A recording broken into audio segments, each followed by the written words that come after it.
take 12 hours. Anyway, today is the last day of my course, so it is hopefully, provided I passed exams, which I hope I have, hopefully my last daily commute to Glasgow, which would be a bit of a relief because it's a bit of a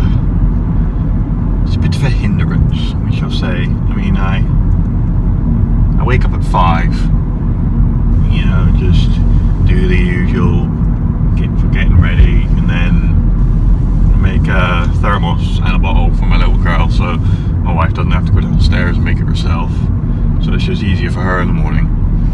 And then I leave the house just before 6, and then I usually end up getting to Glasgow, traffic dependent, between 7 and half 7. Now that does seem a little bit silly because, you know, that's like well over an hour before I have to be there. I'm stuck behind a Mercedes. I am not in an Alien movie. And yeah, so it comes across as a little bit silly, but it's a practice I've been into in the past where I get to work ridiculously early, or you don't leave ridiculously early and you get caught in traffic, and it can literally add hours to your journey. Anyone who does commuting over like the Forth Bridge, for instance, will probably agree with me. It can add so much time to your journey if you get caught in traffic or something happens, something silly happens, and it can just hold you up for ages. I mean, I was in Falmouth once, literally the other end of the country, down in England, and I was driving home and I had this rubbish Garmin sat-nav. I do not endorse Garmin, by the way. Rubbish. And it didn't take me along the M6 toll road or anything like that, you know, to avoid, yeah, the traffic through Birmingham. And it took me, I kid you not, over 13 hours to get home. I got home at like just after 1 o'clock in the morning, after leaving just after lunchtime. It was ridiculous, and I was in this little Hyundai i10, which at the time I thought was comfortable, you know. But this thing, oh, you press the accelerator, had a cup of tea, and then the speedo moved. It's like, oh, you know, you get surprised by it. I'm actually moving. Oh my god, this is exciting. Oh, I better pay attention now. You know, they're pretty slow. Yeah, I think it's like a little 1 litre engine and maybe half a hamster power. And yeah, so it's not a good engine. You know, especially when you compare it to like the Ford EcoBoost engines. You know, they're pretty good. They are pretty good. And yeah, so not a good engine. Don't recommend it. Hyundai i10. You know, you'd be better off putting a hamster wheel instead of an engine. But the car itself was relatively comfortable, so can't complain of that. Although, couldn't get the cruise control to work for love nor money. It was just, you know, you press a button, it's like I'm trying to launch a space shuttle. Right, yep. Right, yeah, off the accelerator. Ooh, slow down, nope, not working. Okay, let's try this again. I'm pressing buttons, wait, right, take it off. Ooh, slow down again. No, still not working. Ooh, I don't like it.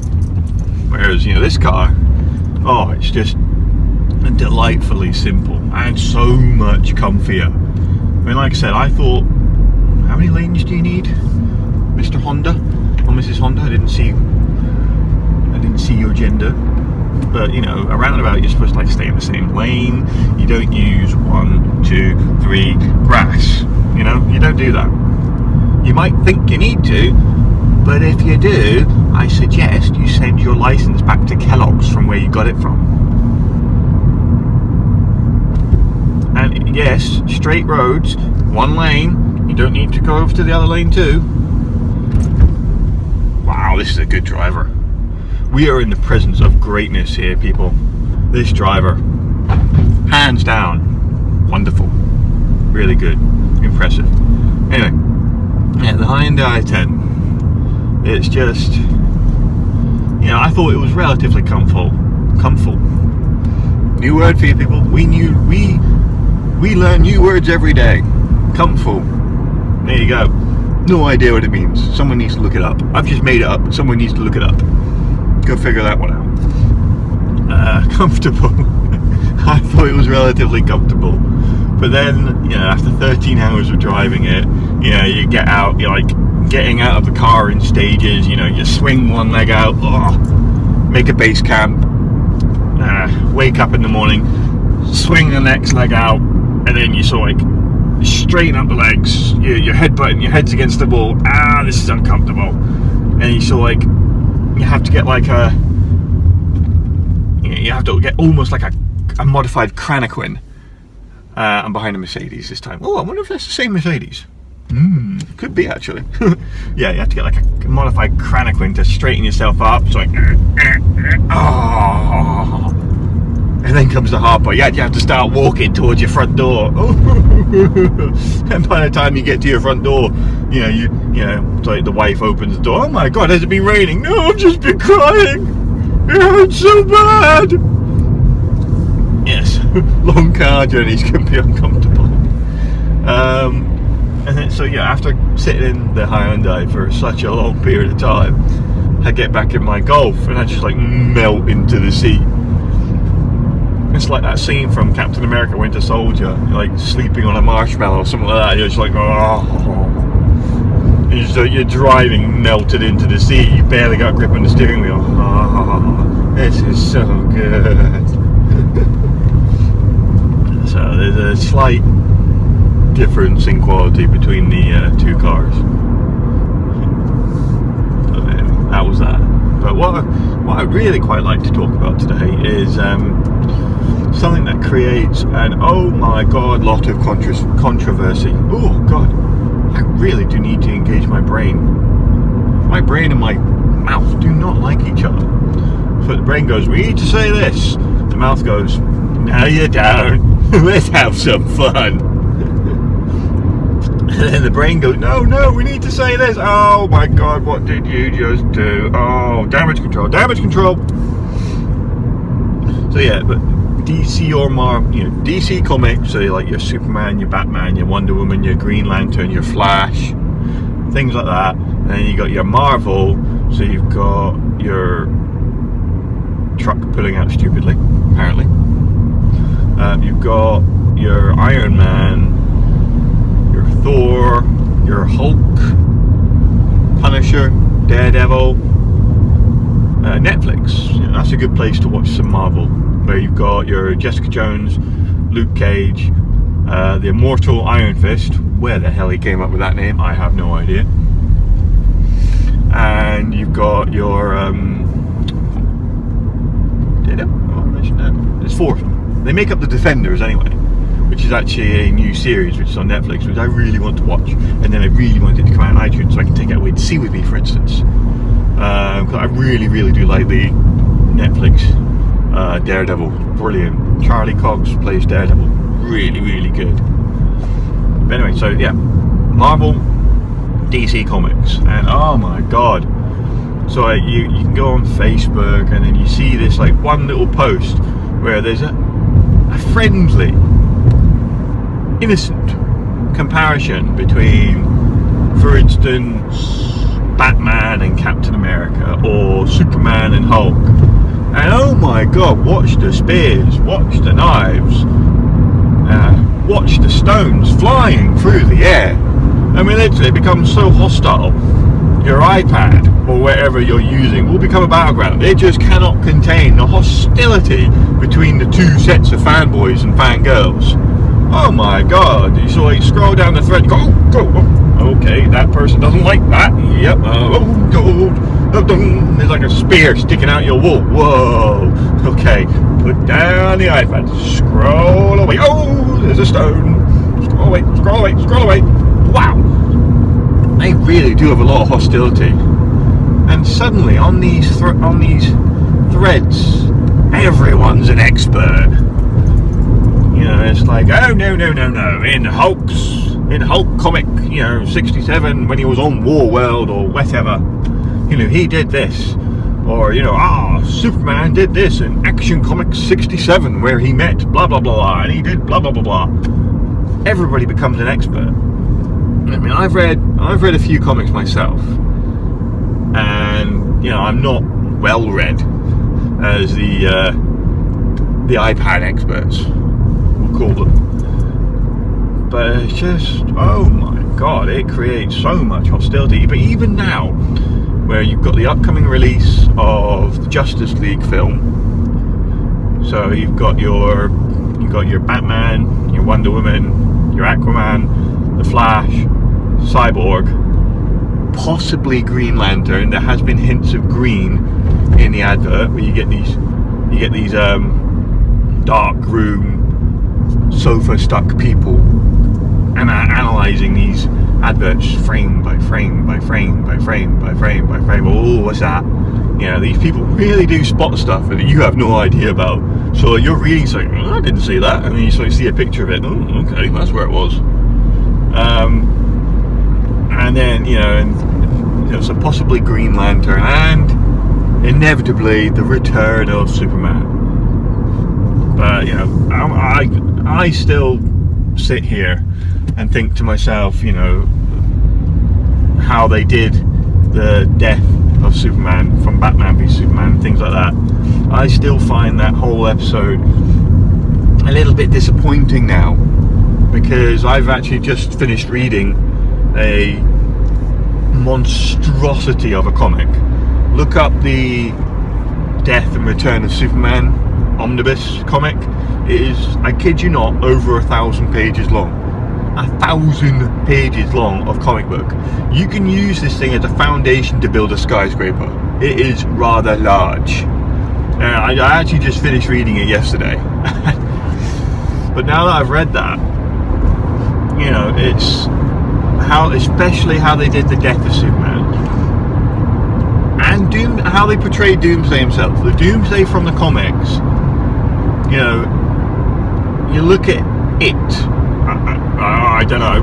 I don't know if anyone was brave enough to check out the plumbing down below. So I'm going to say it.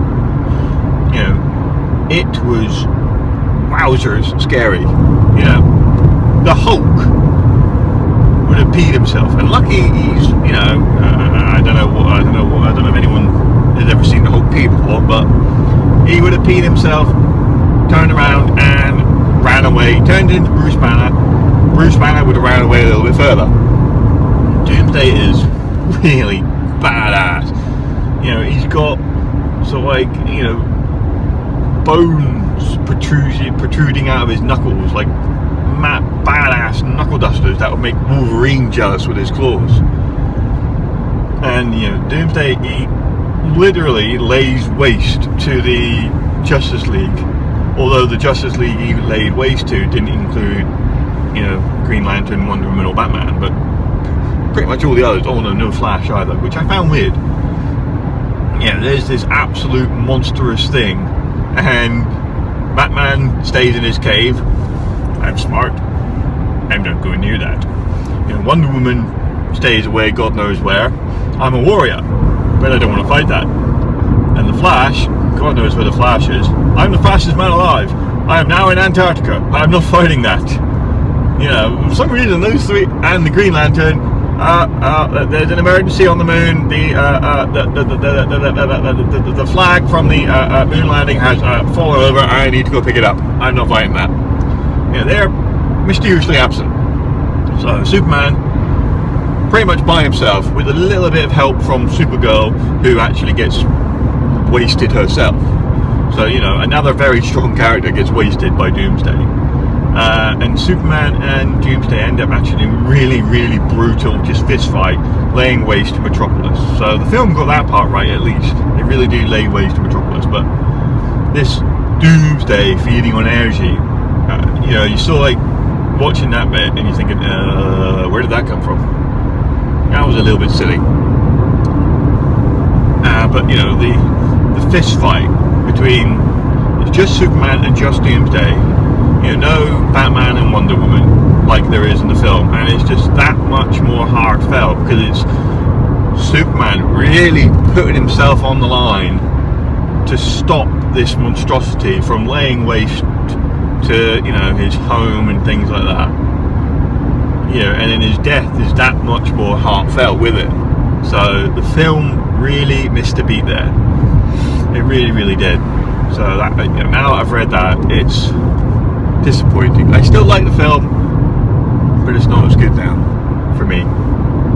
So it's like that. Okay, it was a bit.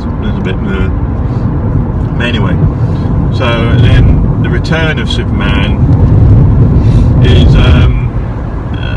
it's explained towards the very end of the comic, and it's explained in such a manner that makes sense if you kind of, you know, disengage your brain for a little bit and abandon all logic, but you know, it makes sense in the comic book world. So just give it a read, skip the middle like 800 pages seriously, or at least skip the middle 600, about that. Yeah, he explains it towards the end.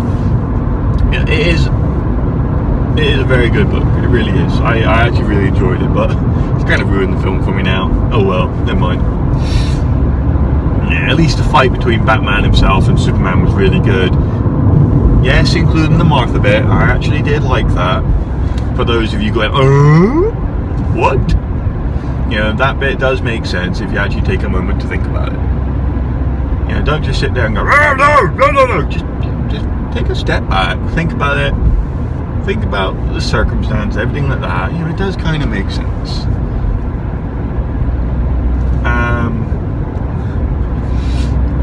Yeah, so it kind of ruined the film for me. And then, so anyway, that's Justice League, the film.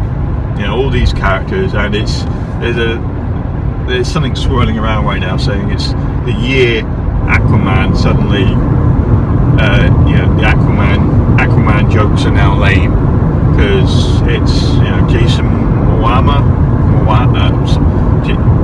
Jason something, you know, the big Khal Drogo from Game of Thrones. There you go. God, what would it have been like if Khal Drogo fought the mountain in Game of Thrones? That would have been a fight. George R.R. Martin, you missed the trick with that one. You should have given us that. That would have been awesome. But anyway, didn't happen. I'm actually on season 3 of Game of Thrones now, by the way. I'm slowly catching up. No spoilers, please.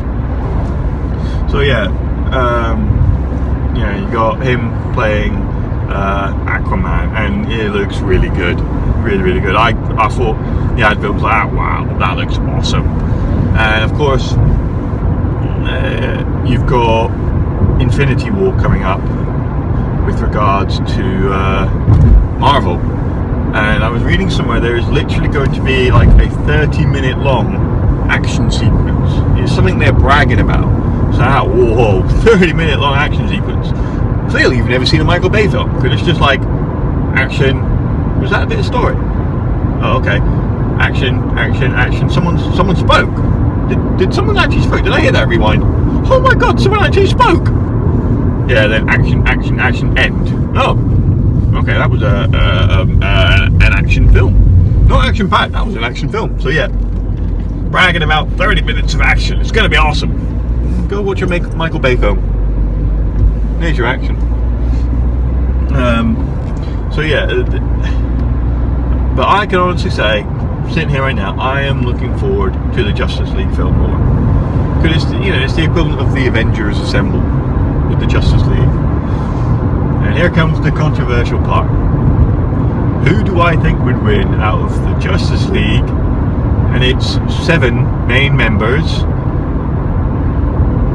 versus the Avengers and the Avengers just main members, or just 7 equivalent members? Who do I think would win? My answer would be the Justice League in a heartbeat. Because, for instance, you would get Superman would just grab the Hulk, fly him out to space, throw him in the sun, Hulk's dead. You know, because Superman can move just as fast, pretty much, as the Flash. Yeah, and the Flash can move so fast he could literally phase in and out of all the Avengers' brains and things like that, and just turn them into mush. So the Flash could feasibly take them all out himself and things like that. And Batman, oh god, this bit does annoy me a little bit, but when you read on these fanboy comments, give Batman time to prepare, he can beat anyone. Yes, but if he doesn't have time to prepare, oh dear. Yeah, so I personally think that, you know, the Justice League would absolutely wipe the floor with the Avengers. I'm sorry. You know, because yes, you've got the mighty Thor, you've got Hulk, you've got Iron Man with his suits. But, you know, when you've got Barry Allen who can move as fast as he can, and Superman who can move as fast as he can, who is as strong as he can, who is as invulnerable as he is, it's the Justice League. It really is. And that is literally within a couple of seconds. I'm sorry. I mean, the Avengers, you've got Black Widow and Hawkeye. It ain't gonna happen, I'm sorry. You know, it's the Justice League through and through. End of. Goodbye. That is that. So anyway, that's my opinion on that. Right. Well, I was going to talk about more, but as you can see, we're going over the Kincardine Bridge now. There's roadworks here, so it's just got traffic lights either side. And when you're sort of coming back home, me anyway, coming back home from Glasgow, there's a little bit of a queue here, but it's never anywhere near as bad as the Forth Road Bridge. So hence why I come this way now, because Forth Road Bridge, you fall asleep, get a cup of tea, maybe have a wee snooze in a sleeping bag, and then traffic's moved to meter. It's a bit slow. There's like a car up there with a trailer which is like it's full of bags and one's flapping in the air, and it's very distracting. Thanks to the miracle of editing, I am now in Glasgow. Yep, it took me actually just under an hour to get here. So, here we are in Glasgow now. Anyway, I just thought I'd add a little bit more because this is, you know, the final commute to Glasgow. Yeah, this is where I've been travelling. I'm actually parked at a hotel, but I paid for parking. I'm a good boy. Yeah. So just thought I'd add little bits and tidbits to the end of this vlog. Kind of a special vlog. Yes. The daily commute is over. But yeah, just thought I'd add a couple of little things. Just as I was coming in, the rain started coming down, and I'm an evil person. I have an evil streak at the very least, and there was this woman, and she'd forgotten her umbrella, so she was doing the old hands over the head. Ah, I'm getting wet, I'm getting wet. I know not every woman's like that, so I apologise. Please do not approach me with pitchforks and torches. But I find it freaking hysterical. I was having a wee chuckle for the next 5 minutes driving down the road. It's funny. And then the next thing I came across that made me have a wee chuckle was this, it was like a health van. healthcareenv.co.uk, literally healthcareenv.co.uk. I was like, ooh, that's an easy name, good for you. But it had one of those like biological hazard symbols on the back of it, so you immediately see that and go, oh no, I'm about to watch a bad Resident Evil film. Spoiler alert, I actually like those films, but the general consensus is they're not very good. I like them, but general consensus, not very good. So yeah, oh no, I'm about to watch a bad Resident Evil film. See, I found that a lovely bit of contradiction there. So, okay, I'm healthy, but I'm going to die? How does that work? Nice. I'll look out for buses. Or falling asteroids. No asteroids that I can see, so that's good. And I'm stopped in a car park, so I'm hopefully safe from buses too. Anyway, and then the final couple points next was there was this like fancy dancy high-end coffee shop, so it's like a step above your Costa and your Starbucks. It was empty, but it had a racing bike on the wall. So it's like, is this going to get me that buzzing? I'm going to be the Lance Armstrong of skyscraper cycling. Ooh, that's a bit controversial. I'm going to be the cheater of a skyscraper cycling. Sorry, had to do that. And then the final thing I saw was Just there's this like twin road that you follow, one direction, twin road, you know, side by side going on.